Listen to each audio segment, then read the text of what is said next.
Hello folks, and welcome to F1 Live, your post-race show from here in Miami, the inaugural Miami GP, which has been won by Max Verstappen after a huge fight with Charles Leclerc. He took the lead early in the race, but a late safety car period brought them back together. It was a huge scrap to the checkered flag. And to go through everything that we have seen today in this race, me, Will Buxton, will take you through it all, and I'll be joined by Pietro Fittipaldi, born here in Miami. How great was it to have a Grand Prix in the place you were born, my friend? Yeah, I've wanted a race here since I can remember. Born in Miami, I lived here till I was 15. And for me to have a race in Miami, it's what F1 needed, because it's such a central location. So it's not only for the Americans to come watch, but everybody from South America, even from Europe. It's a pretty quick flight to get to Miami. And then it's an excuse for everybody to come to Miami. So everyone wants to be here for the Miami GP, and I think it was a great event. And I think not just a great event, but a really enjoyable race that we saw today, because the moves weren't just DRS moves. We had a brace of passing. It was a good racing track, ultimately. Yeah, because even after Sector 1, I was first surprised that there was overtaking in Turn 1, because I thought the DRS zone was pretty short there, and there was. And then after Turn 1, you have the fast section, and the very long left-hander that's very wide. A lot of guys, even Kevin a couple times, I think twice, passing down the inside there, kind of coming off the brake and just rolling the car in. And yeah, and that's not a DRS zone, so we had some overtaking over there.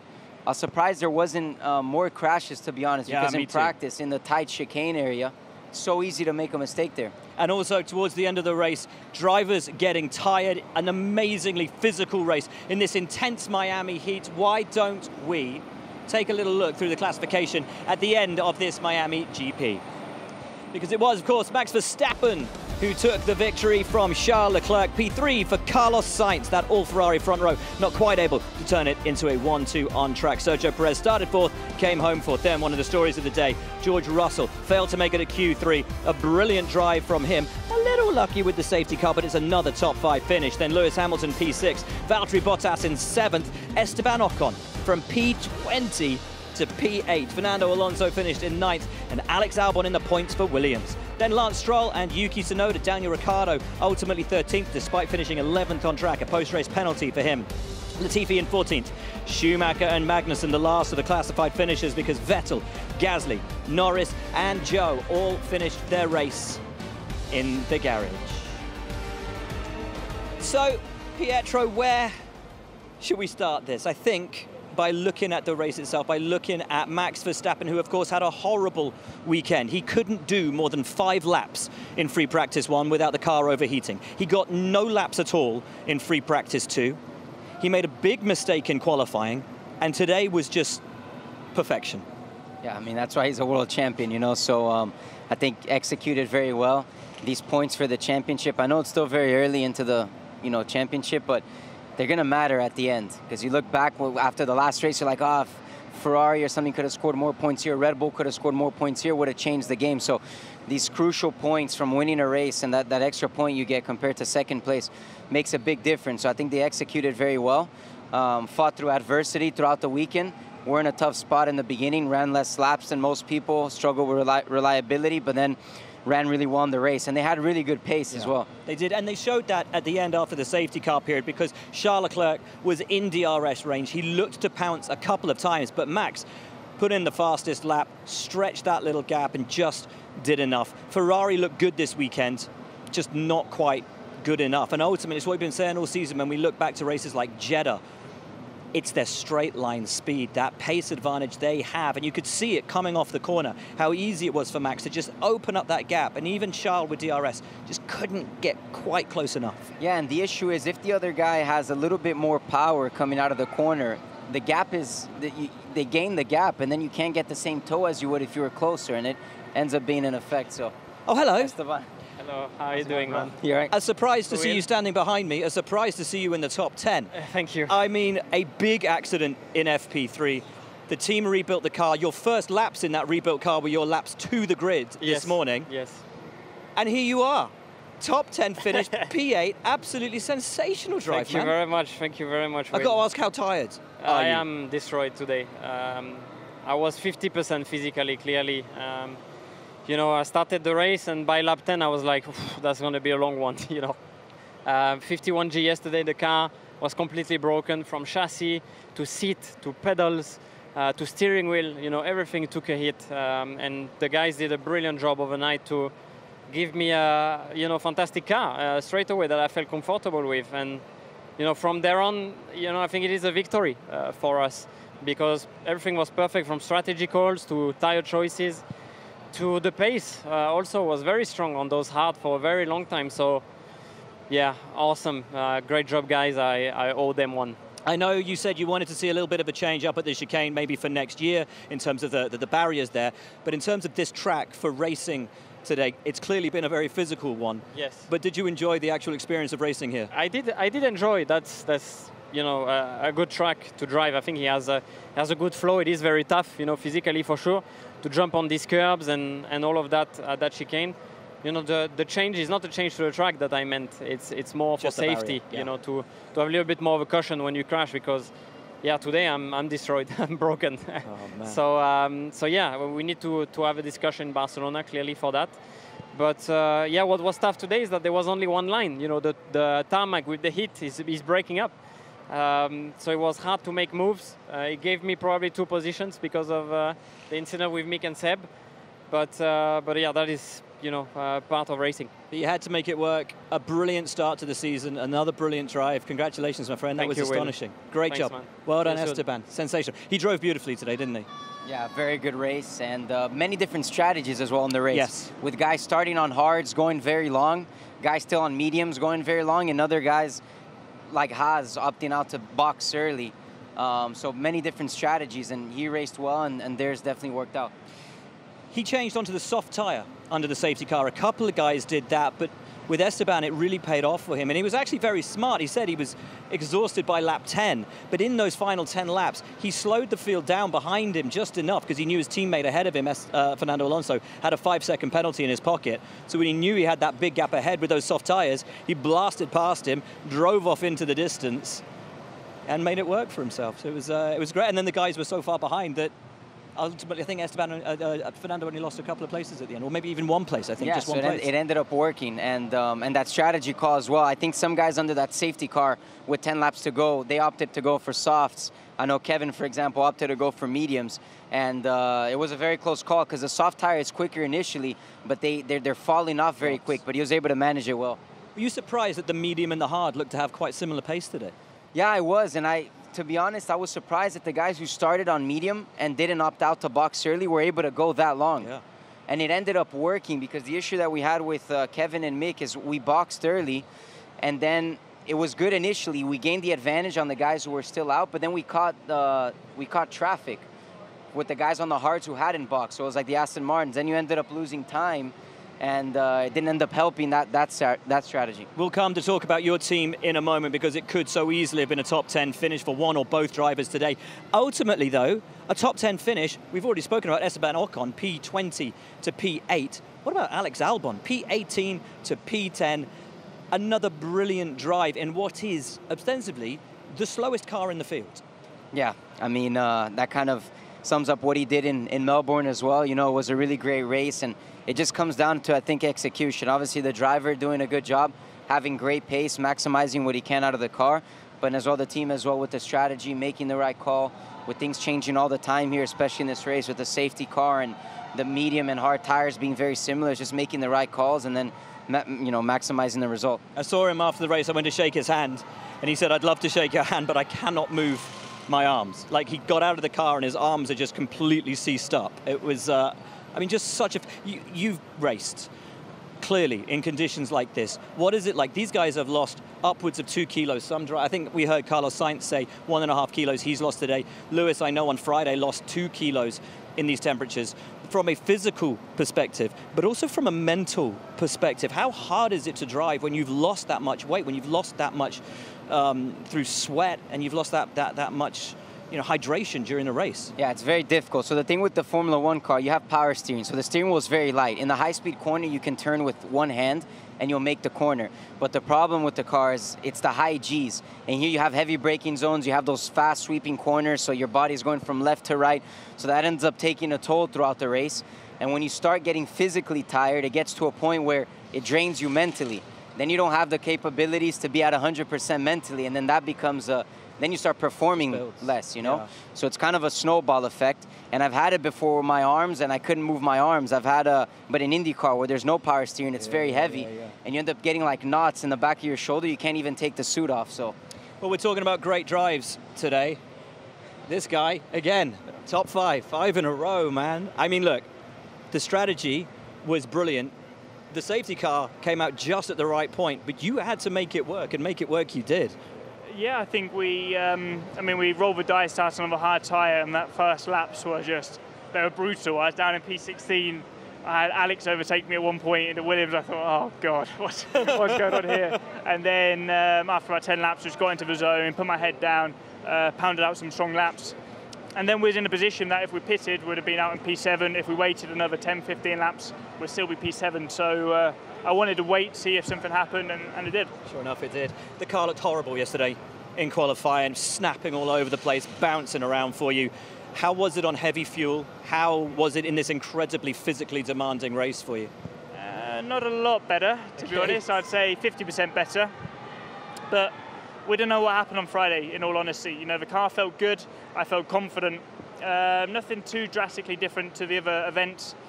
And my engineer comes on and says, you're the quickest. You know, second in FP1, quickest in FP2. And then we went out yesterday and it was sort of back to its normal self, unpredictable, difficult to drive. Today was a little bit better, but we need to try and understand where that performance was on Friday. Had a good battle with your teammate, a couple of side-by-side moments. You enjoy that?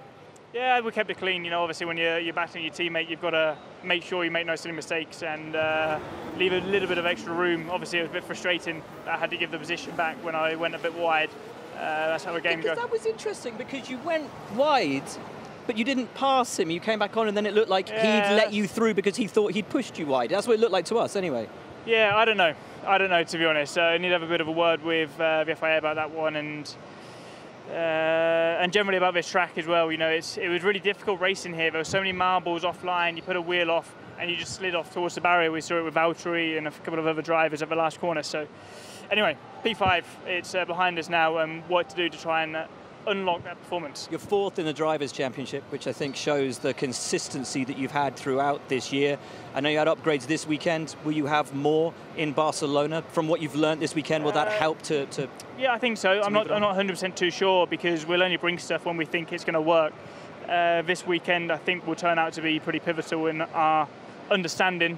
But I'm just focused on myself at the moment and trying to maximise the performance and just trusting the team to try and analyse the data, understand it, and get some more performance. You can see the smile. Thank you. In there. You enjoy it?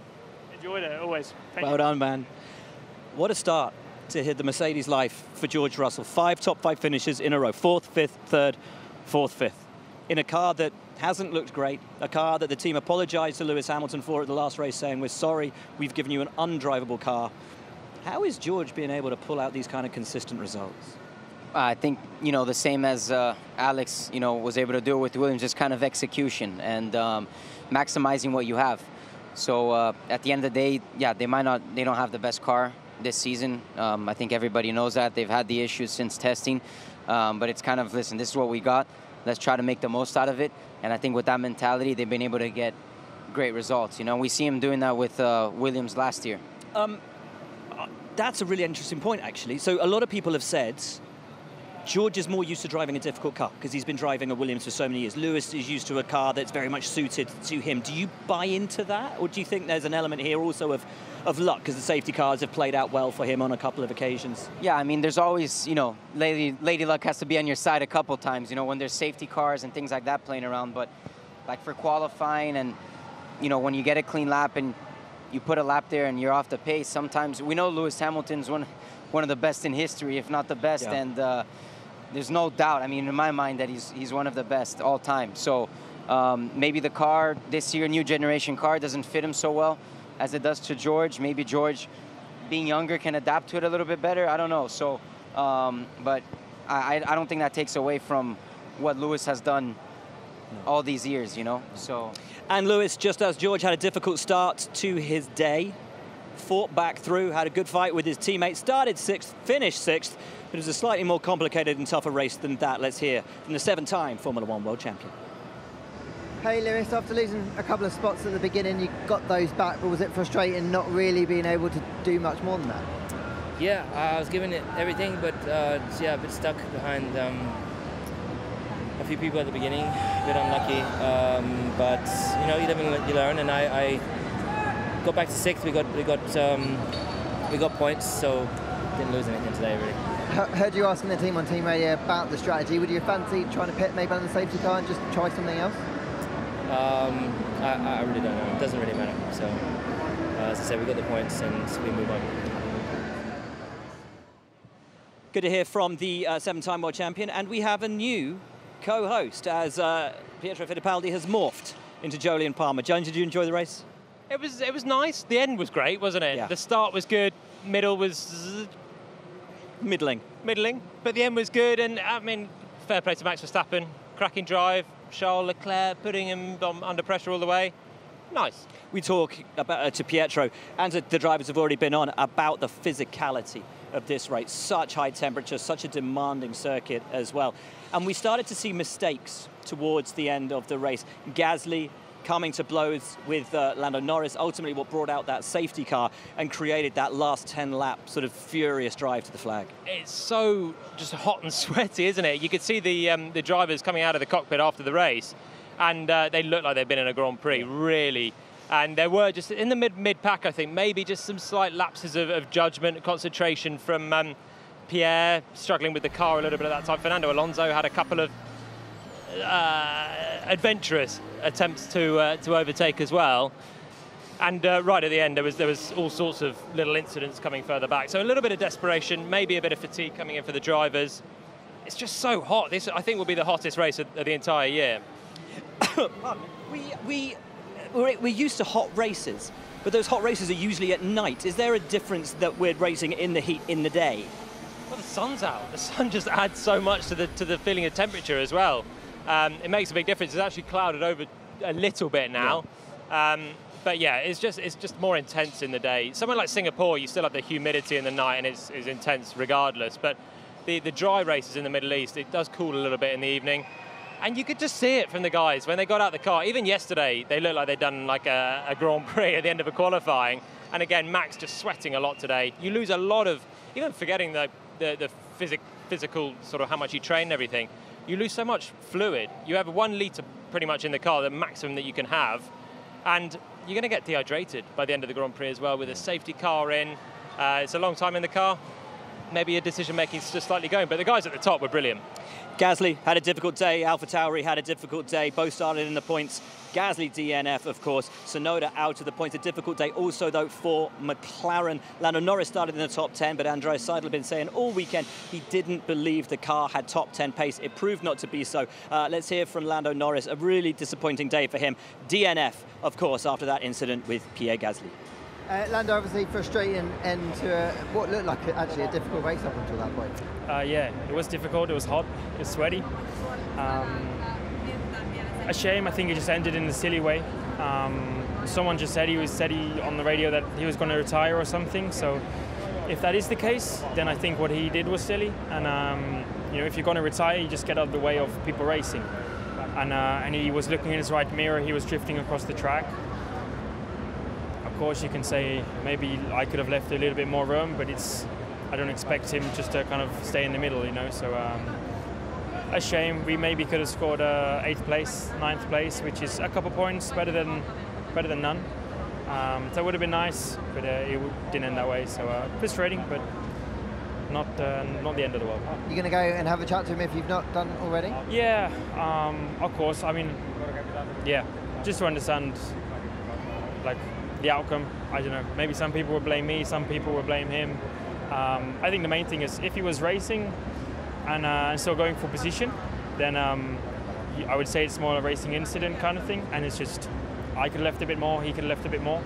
But if he was going to retire, then I think it was just a silly incident from his part, and he should have just got out of the way a bit more. I'd like thanks. As Lando said, some people are going to blame him, some people are going to blame Pierre. He thinks it's mostly on Pierre. Who do you think ultimately has responsibility there? I would think more on Pierre. I think Pierre, the road sort of went round to the right, and I think Pierre sort of washed wide towards Lando. Lando was coming through, probably thought he kind of had the place, and Pierre just sort of washed into him. They both had space on either side. Kind of a silly one overall. We turn now to Mattia Binotto. Ciao. I know you wanted so much the win today, particularly on the day that it is, how meaningful that would be. But a P2, P3 from 1-2 on the grid, it's not a bad result. No, certainly when you're starting on the first row with the two cars, we are hoping for a better result or for a win. But finally, we are a bit disappointed, no doubt. But being disappointed for a second or third, as you said, I think somehow it's great. No, it means that the team and the drivers, everyone here in Ferrari is not anymore happy for a second and third. So I think when you do that, it's already a progress. Did you look at the pit stop under safety car? Was that the only time really you could get back? Because it looked like the Red Bull maybe just had a tiny bit more pace. I think that the Red Bull today had a better pace as it was in Imola, at least a couple of tenths per lap. They were faster. They developed the car since the start of the season, which we didn't really. They spend money as well, so I hope that at some stage with the budget caps we'll stop developing while we got some upgrades available, because that's the budget cap situation. So I think there is a cap, and having seen that they developed so much, I'm hoping that that will not be the case for the rest of the season. Is this why you're happy disappointed? Because that's why I'm happy disappointed. Because ultimately, and this is something we've all been talking about, Mercedes, Red Bull have been bringing updates. You still have essentially the same car that you launched. Yeah. That's so right. the results that you're getting out of it are tremendous. I think after 5 races, I always said we need to wait 5 races to assess the relative competitiveness of those brand new cars, because everybody will at least try to correct whatever was wrong on the weaknesses. And after 5 races, we are leading both championships still on the constructor and the drivers. So the package is a good package. As you said, we have not developed since the start. We will have some upgrades certainly in Barcelona, and we hope that those upgrades will put us again, let me say, in the fight with the Red Bull for a closer fight at least. Straight line speed. We see the Red Bulls, even with Charles having the DRS today, still able to just stretch that gap coming out of the corners. How do you turn that around? Well, we know that they are slightly faster on the straight, but normally we got better downforce to go faster through the corners. But if I look at today, they were very fast through the corners as well. So they were as fast as us in the corners, but slightly faster in the straights, which makes their advantage of today, which I think, again, it's down to the upgrades they did in the last races. So congrats to them. And as I said before, I hope, thanks to the budget caps, that they will stop at some stage. There's obviously a lot of focus on Charles and the Drivers' Championship, but Carlos has had a tricky start to the season, a crash on Friday, but he recovered pretty well. You must be pleased with his performance today. I think Carlos got a great pace. He had a great pace. He had it as well in the last races, but he made a few mistakes that somehow damaged, let me say, his final result. And again, here on Friday, the crash was not great because too many, let me say, in consecutive races, but he recovered very well. I think in the quali, he made a fantastic quali, gaining confidence and pushing in Q3. And finally today as well, he made a great race because he was protecting the position on Checo, and a good job on the podium. Good for him, good for the confidence, and looking forward now. Congratulations, as you said, you leave here leading both World Championships. We'll see you in Spain. Thank you for being on the show. Appreciate it, Mattia. Grazie. Happy disappointed. I like that's quite a nice phrase, isn't it? It sums up everything about, I guess, the last couple of races for them. They have not developed that car since they launched it. And that's amazing to see that they're leading both championships with no developments. And as Mattia said, later in the year, when the other guys start getting close to their budget cap limit spend, they should still have the ability to develop through into the later part of the season. So long as they can find the pace with those developments. Yes. That's what it relies on. But they came out of the blocks flying, didn't they? In pre-season testing, Mattia, as it was said at the launch, said, we are confident with our car, with where we're at. That car is delivering really well. And they were 1-2 on the grid today. I still wonder, the pace, Red Bull wasn't a mile apart on pace. I mean, Max and Charles were actually pretty even for a lot of the race, but just Charles was finding the car a bit more difficult to drive and was making a few more mistakes. But Max really made the difference at the first corner, separating those two Ferraris, and then managed to pass Charles without a huge defence. Could they have done something more from a 1-2 position on the grid to try and still win that race? It was very nearly not a 2-3 for them today either. It was very nearly a 2-4 because on that safety car restart, Checo on the medium tyre, Carlos did not have a good exit from 17, and he nearly got past him. Here is that safety car restart, Jolien. Yeah, this couldn't have been any better for Checo, really. From fourth, He's trying to fight with Carlos. Carlos got no grip. I think this is just tyre warm-up now on a used hard, and he covers the inside. He's right onto the dirty part of the track. But Checo just couldn't quite make it through there, and he had to just wait, bide his time, and then he got a bit impatient later on, didn't he, with that one? So that one was just a classic impatience. Been sitting behind this Ferrari. I've got a faster car. I'm on the mediums. I'll give it a go. It just wasn't to be. Overtaking wasn't that easy. No, you had to work for it today. And also, as Pietro was saying earlier, it wasn't just DRS passes, that long left-hander, couple of squirrely moments, couple of nice passes through there. And again, something that Pietro was talking about, the medium and the hard. Not so much differentiation between them. And we really saw that with Perez at the end of the race. Yeah, I mean, on the other hand, George Russell managed to pass Lewis, but he had much fresher mediums, a bit like Checo and Carlos Sainz ahead. I still thought Perez might come past Sainz. I still thought the difference on a new medium should be enough to come through, particularly when you saw what Verstappen was doing at the front, looking pretty measured in the other Red Bull. He had a bit of bad luck earlier on in the race, didn't he, with the power, and that dropped it back. So maybe it could have been a bit different for him. But I was surprised that he couldn't fight a little bit harder.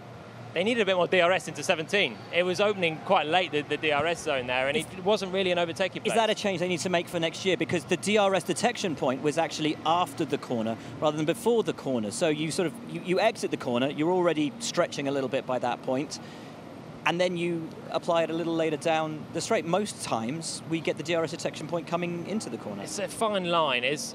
We don't like just DRS drive-bys either. No, we don't. So I think you got to, with these new rules, we've got to let them breathe and just see. Sometimes it's been too easy with the DRS, and this time that one into turn 17 was maybe a little bit too hard still, especially because the section before was quite fiddly through 11 to 16, really one by one. When Charles just nailed that curb, he dropped back a little bit further as well. It's really tricky to follow through there. We'll let it breathe, and we'll decide in the winter maybe. Not that we're deciding at all. Will Haas F1, as we change subject, be the most disappointed team leaving here today, given the incredible start, making up all those positions inside the top 10, looking at scoring points in the top 10, and then ultimately coming home, where were they, 15th and 16th? Yeah, really tough for them. And Mick particularly looked like he was going to get some points on the board. Will they be the most disappointed is a big question when McLaren score nothing. AlphaTauri have two cars starting in the top 10, score nothing. There's going to be a few disappointed teams. But I did feel, particularly for Mick, I thought he drove really well. He was every bit as fast as K-Mag this weekend. If not faster, actually. Yeah. And it was a very 50-50 incident he had with Seb at the end as well. He was quite well down the inside, I think, of Seb. And was he? Maybe not as well down the inside as I thought on first sight, to be fair. I mean, this was a big hit. Yeah. Yeah, no, maybe that's it's less ambitious than I'd say Fernando's on Pierre Gasly, but it's still on the ambitious scale, actually, looking at it again from that view. And it cost him some points. Yeah, really disappointing for them. The start to the race was fantastic. I saw the two of them on the grid, talking to each other, discussing their strategy before the race started. Mick had a big gap in front of him because, of course, one of the Aston Martins wasn't there. And they were both pulling each other around. They'd make the move, and then the teammate would come through as well. They were helping each other on DRS. It was a really smart drive until it sort of wasn't. I just can't imagine that was planned. That they would be like NASCAR-style bump drafting each other they were talking to each other. I put the microphone in, and Kev just smacked it away. It's like, don't listen. If that's the case, then they are the most harmonious teammates I've ever known, to be helping each other come through like that. Normally, you'd just be sitting there 15th and 16th just thinking, to hell with the other guy, I want to come through and get some points as quick as possible. If he comes through, then great. But maybe they are. Maybe they are. They had a good fight together as well today for a lot of the race. And they might still be great teammates because it didn't end in tears. No, well, not until the end. Anyway, but that wasn't with each other. Them. Exactly. Yeah. We can probably hear from, I think, Sebastian Vettel now on his take on the incident that ultimately cost him his race. I said, were you surprised to see Mick try and move at that point? Yeah, I didn't expect it, let's put it that way. So obviously a shame that we made contact and both of us out of the race, or out of the points. So that's a shame. Difficult afternoon after that pit lane start. Did you think that with the pace you were showing in the early stages, points were possible? Yeah, I think we could have been better. I had a bit of a slow start. It was very difficult to overtake and easy to get stuck. So yeah, I need to have a look at some key moments in the race where I think I could have done better. Right, hard luck. Now, we were talking about Alex Albon a little bit earlier in the show. Re-dyed his hair red this weekend because he scored points when he dyed it red. Thought it was lucky for him. The dye started to disappear. He didn't get points, so he thought, I'm going to dye it red again, and back in the points. He's stuffed. He's got to dye that hair every time now, hasn't he? That's it. You said, could it go more red? I said, go pillar box red next time, like properly red. Well, maybe he needs to do the whole thing, just commit to the red, and he'll win the race. Exactly. Pink by the end of the year. Superstitions for this exact reason, but hey, he had another great drive. Yeah. I'm loving what he's doing at Williams as well. He's doing such a great job. He's again, actually Nicholas Latifi was much closer in qualifying yesterday, but every time in the race, you're kind of not watching Alex Albon too much because he's starting further back, and then he just slowly starts to get towards the points, and you're like, hang on, he's going to nick something again. And he was 0.2 off getting Fernando as well with Alonso's 5-second penalty. So he's doing a really cracking job. He is almost already in 5 races, I'd say he's rebuilt his career after that Red Bull demotion. To the extent that Latifi said, I need to do more to be on his level, and he's been out of the sport for a year. Let's hear from Alex Albon, red hair and all. Congratulations, Alex, back in the points. You must be delighted. Yeah, very happy, very happy. I think it showed our pace all weekend. You know, we had a tough quali and we were out of position, and you know we had a quick car this weekend. So to get the points, obviously we had a little bit of fortune with the crashes ahead, but we were there. We were there right behind when it happened. So we stuck through it, and yeah, very happy. Did you feel like you'd made a bit of a step forward, understanding the car today versus yesterday? To be honest, qualifying was just the anomaly. You know, I would say we understood the car all weekend. We just didn't understand the car in qualifying. So yeah, we'll look back at that and figure out what went wrong. But you know, we did a great strategy again to put us into points, and yeah, we'll celebrate this one. Great stuff. So that was Alex Albon. Now, of course, the story of the day was the fact that Max Verstappen won the Miami Grand Prix. A great day for him, his 23rd Formula One victory, which takes him on a par with, I believe, Nelson Piquet, who's now his kind of father-in-law, de facto, and Nico Rosberg. And Laura Winter is down at Red Bull with the man who had the honour of interviewing our race winner.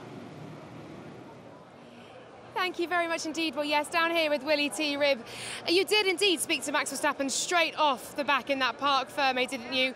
I mean, how were the drivers straight after getting out of the car? Because it was extraordinary to see the efforts they went through in these conditions.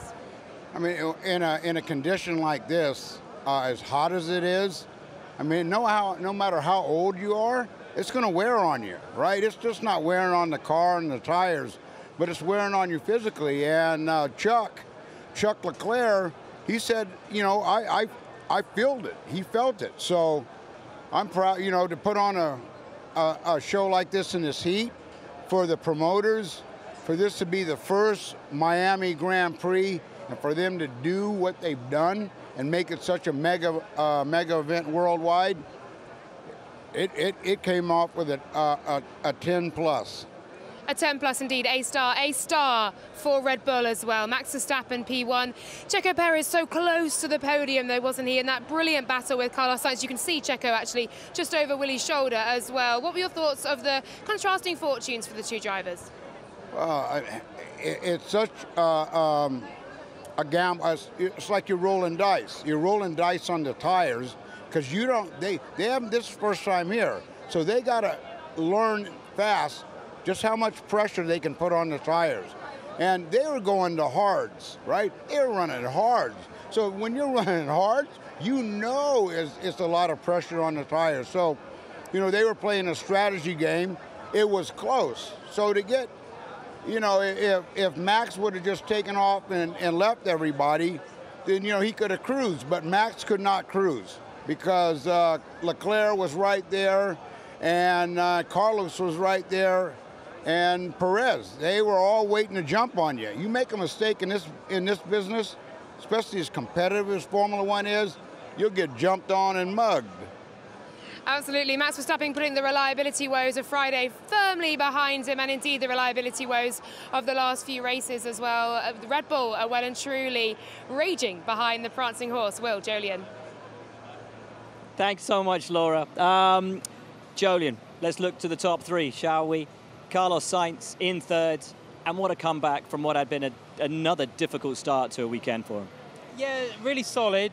Back to sort of Bahrain level of Carlos, wasn't it? He had the mistake on Friday, then cut them out. Managed to hold off Checo, even though there was a really hairy moment at the end of that safety car. And he could build on it. He's still not quite on the level of the top two. It was really like Bahrain in that respect. The top two just checked out and, well, steadily just built the lead, a bit like Bahrain. So he's not quite there, but it's confidence inspiring, I think, for him to get another podium in the bag, especially at this venue, and he can build. Let's hear what Carlos made of it. Is that confidence back in the Spaniard after his return to the podium? Hey, Carlos, how good is it to be back on the podium? Good, I think I did exactly what I needed, a clean race. No issues, decent start for starting on the right-hand side. There was zero grip out there in the right side, but from there I did a clean race. I was probably not 100% physically coming from the crash from Friday, so I had to take it easy at some stages of the race, but I think I managed to learn quite a lot from the car, managed to complete a race distance that I hadn't done 2 races in a row, so it was important. And it must have been satisfying to keep Checo behind, considering he was on fresh medium tyres. Yeah, especially, because he was on a new medium.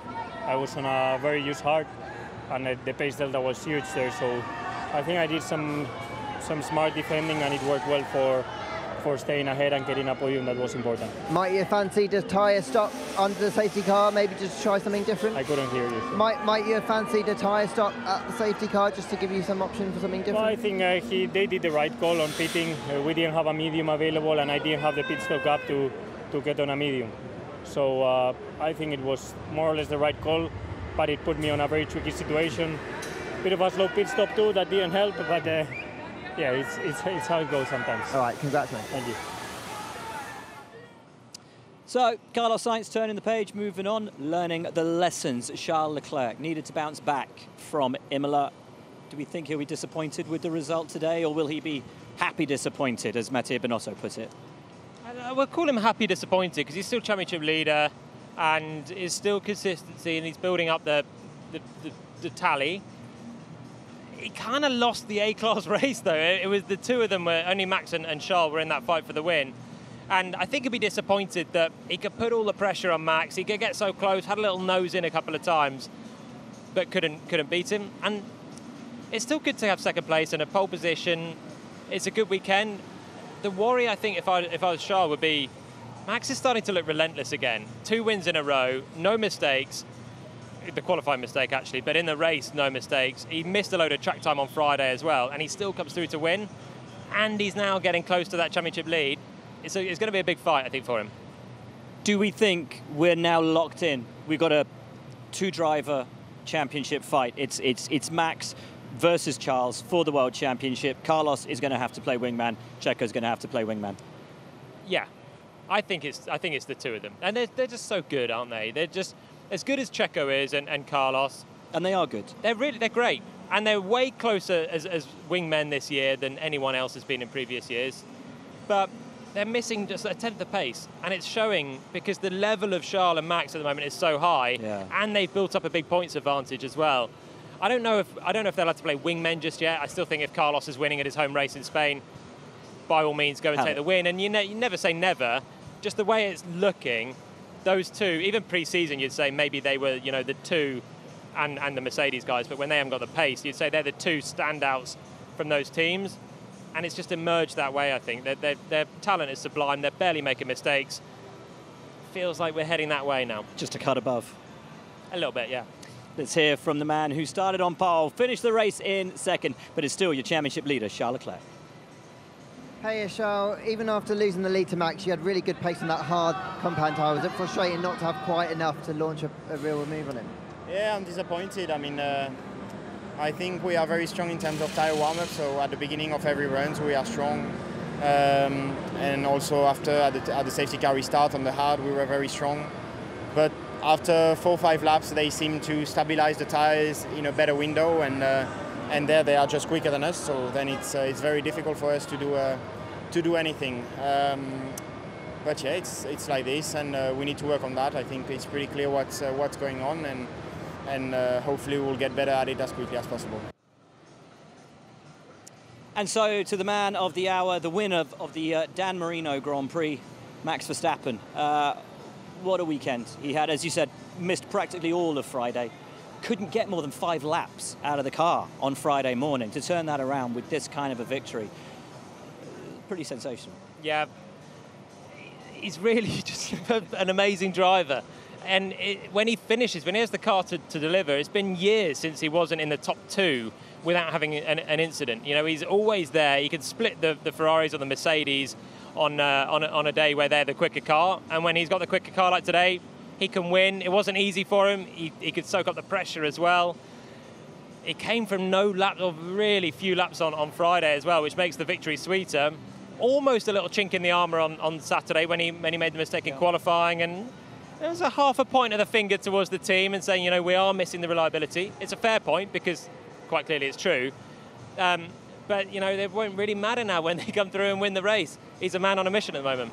He's a man on a mission, and he is the race winner here in Miami. Given the trophy by Dan Marino at the race, which, as I've said, they should have called the Dan Marino Grand Prix. It is Max Verstappen. Hey Max, congratulations. After difficulties in qualifying, it must be pretty satisfying to show the pace that you did today. Yeah, I mean, also just the limited amount of running we had all weekend, you know, to then have a race like this is incredibly satisfying. I really think we had good pace on the medium tire, and that basically also made the race, because that's where I opened up my gap. Because once we got on the hard tire, we were very evenly matched. Like, we were always trading lap times, and then I was of course not very happy that the safety car came out. But of course these things happen, you know, you cannot do anything about it. And I survived a few attacks of him, just because my tires were very cold initially and I couldn't really get them up to temperature like I wanted to. But once they went up to temperature, I think we had really good pace again. So 5 races in now, and it's been a tight battle between you guys. It must be pretty exciting to A, close the gap in the championship, and B, having this kind of fight evolving through the season. Yeah, no, for sure. I mean, it's been really good. We are closing the gap. Just a shame, of course, of our retirements. Could have been a lot better already in the championship, but we'll keep hunting them down. Great stuff, thank you. And that is pretty much it from today. You've heard from everybody that we could hear from, so why don't we take a little look at the World Championship standings at the end of round 5 of this enthralling 2022 Formula One World Championship. Because despite not getting the win today, he is still your championship leader. Charles Leclerc from Max Verstappen. Sergio Perez, P3 in the championship. George Russell, 4th, ahead of Carlos Sainz by 6 points with that mega run of consistency. Then Lewis Hamilton, 6th, up 1 place. Lando Norris down 1 place to 7th. Bottas stays tight in 8th. Then it's Ocon 9th and Kevin Magnussen in 10th. Behind them, Ricciardo, Tsunoda, Gasly, Vettel and Alonso, Albon and Zhou. Stroll, the last driver to have scored points, because Mick Schumacher, Nico Hülkenberg and Nicholas Latifi have thus far failed to do so. In the Constructors' Championship, you heard from their team boss earlier. Ferrari rule the roost, 157, but Red Bull are snapping at their heels, 151 points, just 6 points in it now, as Mercedes sit 3rd, well clear of McLaren, then Alfa Romeo, Alpine, a good fight between AlphaTauri and Haas, 16 plays 15, then Aston Martin and Williams on 5 and 2. And that, folks, really is it. Jolien, what have you made of this inaugural Miami GP weekend? It's been wild. It's been really wild. I can't really remember an inaugural GP like this. The atmosphere around here, the buzz of the place, the whole city. It's been awesome. Been awesome to be a part of. Let's hope they've got the traffic sorted leaving the circuit, because otherwise we're going to miss our plane. So we're going to say goodbye to you folks at home. Thank you so much for tuning in all over the weekend with us on F1 TV and through all of our digital content on Formula One. The next Grand Prix is on familiar territory, from a brand new circuit to one the drivers know only too well, at the Circuit de Barcelona, Catalunya. Be sure to join us then.